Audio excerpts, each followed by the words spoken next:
Dito kami guys, oh. Nagsimba kami sa Marla Senyor. At nagdiretso na rin po kami dito sa napakalaking simbahan ng Calamba, Laguna. Yan.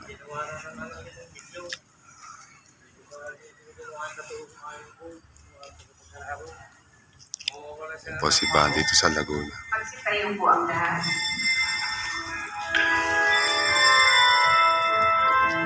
Pasilip ko lang sa iyo ang loob, ha? Guys, sandali lang.